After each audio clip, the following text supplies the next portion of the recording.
both on the other side as I keep getting colder and colder. Want to be cozier and cozier here in all this vastness of whatever else. So with all that in mind, you know what time it is. It's time for a new nail video. And that video is for you guys to enjoy. That's one coming up right here.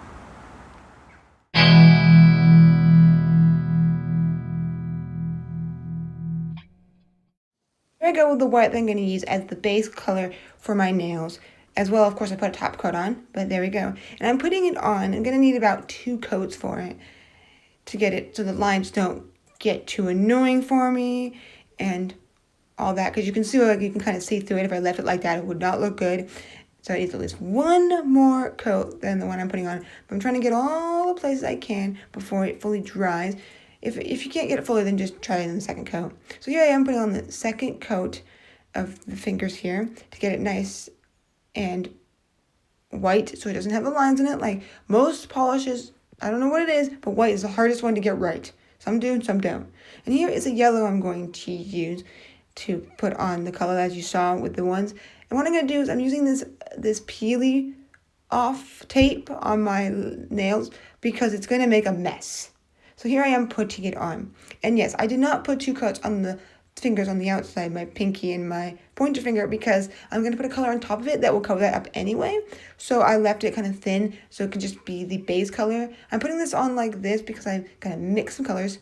But for now, here is me putting on the peely thing so my skin stays nice and clean because it's a mess. And here's the black I'm going to use to mix in and all that awesomeness. And yellow. And here we go. Mix and mix, mix, mix. Let's mix. And what does it look like if we go backwards? Ooh. All undone. How satisfying. Okay. There we go. Ooh. Even more, even more, even more, even more. Ooh. Now we are going to mix it and leave it mixed. And all that. I'm putting a little bit of white so it's not too dark. So I'm trying to make like a greeny-ish kind of color to kind of, I don't know, just kind of mossy-ish or whatever it comes out of it. And then I'm going to use this brush. This is why I need the peely base on my skin, or I'm going to have too much on my skin and it's really hard to clean off when there's too much. So there we go as I dab it on. And then I wanted some more true yellow, so I'm using some of the yellow and dabbing on top. So I'm kind of mixing the two with a little more yellow so it's not too green but not too yellow. I don't want that bright yellow look. So that's why I'm doing it this way. Mix some to make the color, and then it got kind of watery, the color, but because I'm not using all the same brand. But then I'm using this other one that I mixed with a little bit of black to make it that more of a folly color, you know, like the trees changing, my bad. And then I'm going to use this color, goldy kind of color, to go with it as well to make these abstract nails. And yes, as I do it, I take most of the polish off and just leave a very, very, very small amount. So I can go swoosh, swoosh, and you see very thin lines to do like paint strokes. That you don't want too thick or it's going to cover the whole nail and then you don't get the effect you want like I'm doing here. That's what you want to do. Take off most of the polish so it's so little that it like starts going off and like showing the color in the background and all that awesomeness. Yes, these are very abstract kind of nails, as you probably can tell. And then I wanted to add a little bit of this awesome hollow from China Glaze because that's the hollow I have.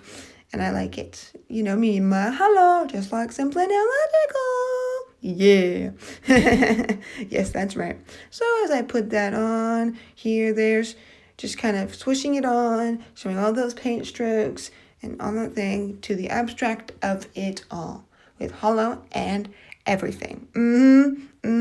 That's right. That's right. That is right. And with that, I thought I had a little bit of this color. It's kind of thin. It's kind of like a purpley kind of sea color. Just to give it a little more poppy pop. Because, you know, I don't know. What else can I add to make it look nice and cool? I'm not going to cover the whole nail with it. I don't want that. But, you know, just doing the swishy swish as I've been doing. So with that, let's get some black. As you saw on the mani I'm doing it from, there was a line going up and a line going sideways. And each nail was different. Like the top nail, the black line goes sideways, and then the bottom line goes up. And then the other nail, the top line goes up, and the bottom line goes sideways. And it kind of just makes it kind of balance out, interesting kind of artsy way in its way. So that's what I'm doing here with my brush, just putting a nice black line to kind of give it this, I don't know, feel and stuff. And then, of course, as I'm now done, put the top coat on so it holds on place and it makes the sparkle pop even more and all that great awesomeness. And of course, put on these ones because it will hold this polish in that I've mixed together and all that awesomeness. Ooh, yeah. Isn't it so nice putting a top coat on because it makes the finished product look even more finished. And then to finish off, I'm getting off the peel thing that you get. It's like protecting base because look how much got on my skin. I don't know if I could have not made that happen. I'm very good at not putting polish on my skin most of the time. I get little bits here and there, that's easy to clean, but this would not have been easy to clean. I can be bad and not use it sometimes when I should. So I'm trying to get in the habit of using the peely that you use on your skin, whatever it's called, the latex, and all that awesomeness. Yes, it's being a little tricky to take off. I want to be a little careful because I did do my other hand as well with this manicure, so. And now, because it didn't feel finished enough, it was just one bright color by itself, and the other ones had a little bit of black, I'm adding the black line that I've been doing with some of my nails lately, because the color by itself, I want to put a black line or I want to put a gem. I don't always want to put a gem because the gem falls off too fast. But there we go. Well, on that note, I hope you enjoyed that awesome video of nail art, and maybe it gave you an idea, or maybe it didn't and you just had fun watching it. But as always, like the video if you liked it, dislike it if you disliked it, and always give me those ideas if you have any. As always, enjoy and just have a sparkle all the time. Till next time, sparkle, sparkle, bam!